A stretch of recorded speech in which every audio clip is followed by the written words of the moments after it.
آج ہم ایک ایسے متن پر بات کرنے والے ہیں جو اربوں لوگوں کی زندگیوں کا حصہ ہے، لیکن اکثر اسے صرف ایک رسم سمجھا جاتا ہے۔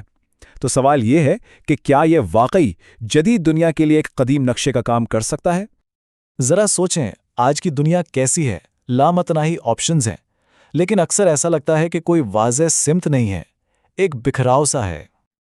اور انہی احساسات کی وجہ سے، جیسے ذاتی بے چینی، سماجی تقسیم، ایک تلاش شروع ہوتی ہے، ایک ایسے رہنما کی، ایک ایسے کمپس کی جو ہمیں راستہ دکھا سکے۔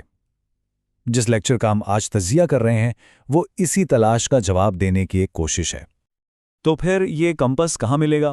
آئیے ایک قدیم جواب پر نظر ڈالتے ہیں جس کی تشریح ایک جدید لیکچر میں کی گئی ہے۔ تو اس تجزیے میں ہم غیر جانبداری سے اس لیکچر کے دلائل کو دیکھیں گے اور یہ سمجھنے کی کوشش کریں گے کہ یہ 7 آیتیں کس طرح زندگی کے لیے ایک نقشے کا کام کر سکتی ہیں۔ اچھا، تو یہ دعا کام کیسے کرتی ہے؟ آئیے اس کی ساخت کو دیکھتے ہیں اور سمجھتے ہیں کہ اس تجزیے کے مطابق ہر حصے کا مطلب کیا ہے۔ دیکھیں، اس سلائیڈ میں جو بات سب سے دلچسپ ہے وہ یہ ہے کہ یہ دعا کو کیسے الگ الگ حصوں میں توڑا گیا ہے۔ ہر حصہ ایک بنیادی اصول قائم کر رہا ہے، حقیقت کی نوعیت سے لے کر انسان کی حتمی تلاش تک۔ اور یہ صرف اصول نہیں ہے، لیکچر کے مطابق یہ ایک پورے ورلڈ ویو کے ستون ہیں، ایک ایسا فریم ورک جس سے ہر چیز کو سمجھا جا سکتا ہے۔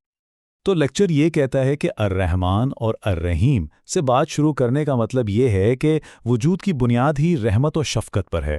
مطلب یہ کائنات بے رحم یا بے ترتیب نہیں، بلکہ اس کی فطرت میں ہی رحم ہے۔ یہی سوچ فرد اور کائنات کے رشتے کی بنیاد بنتی ہے۔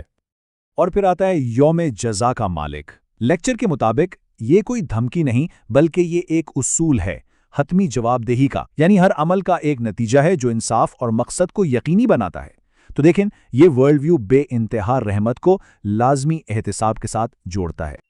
یہ آیت ہم صرف تیری ہی عبادت کرتے ہیں اور تجھی سے مدد مانگتے ہیں، لیکچر کے مطابق یہ ایک قسم کا اعلان آزادی ہے، ہر دوسری چیز پر انحصار سے آزادی۔ یہ ایک براہ راست معاہدہ ہے جو انسانی ارادے اور ایک اعلیٰ طاقت سے رہنمائی کی طلب کے درمیان ایک توازن قائم کرتا ہے۔ اب سب سے اہم بات، لیکچر ان قدیم تصورات کو آج کے جدید چیلنجز سے کیسے جوڑتا ہے۔ یہاں لیکچر میں ایک براہ راست موازنہ کیا گیا ہے۔ ایک طرف سیدھا راستہ ہے جس کی بنیاد رحمت اور جواب دہی پر ہے، اور دوسری طرف ہیں آج کے چیلنجز جیسے ذاتی بے چینی، ڈپریشن اور سماجی بکھراؤ۔ ماخذ کا استدلال یہ ہے کہ اس سیدھے راستے کے اصول جدید دنیا کے ان مسائل کا ایک ممکنہ حل پیش کرتے ہیں۔ اچھا، یہ سمجھنے کے لیے کہ سیدھا راستہ کیا ہے، لیکچر یہ بھی بتاتا ہے کہ یہ کیا نہیں ہے۔ یہ ان لوگوں کا راستہ نہیں جن پر غضب ہوا، یعنی وہ جو سچ جان کر بھی انکار کرتے ہیں، اور نہ ہی یہ ان کا راستہ ہے جو بھٹک گئے، یعنی جن کے پاس کوئی رہنما اصول ہی نہیں۔ تو اس طرح رہنمائی کی تعریف اور واضح ہو جاتی ہے، یہ انکار اور بھٹکنے کے بیچ کا ایک راستہ ہے۔ تو اس پورے تجزیے کا نچوڑ کیا ہے؟ لیکچر کا بنیادی نقطہ یہ ہے کہ یہ قدیم دعا صرف ایک رسم نہیں بلکہ زندگی گزارنے کا ایک مکمل نفسیاتی اور سماجی فریم ورک ہے۔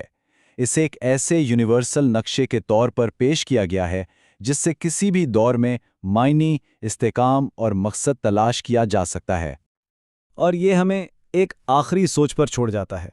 پس منظر یا عقائد کچھ بھی ہوں، یہ غور کرنا کہ کسی کی اپنی زندگی کی رہنمائی کون سے اصول کر رہے ہیں، یہ اپنے آپ میں ایک بہت طاقتور عمل ہے۔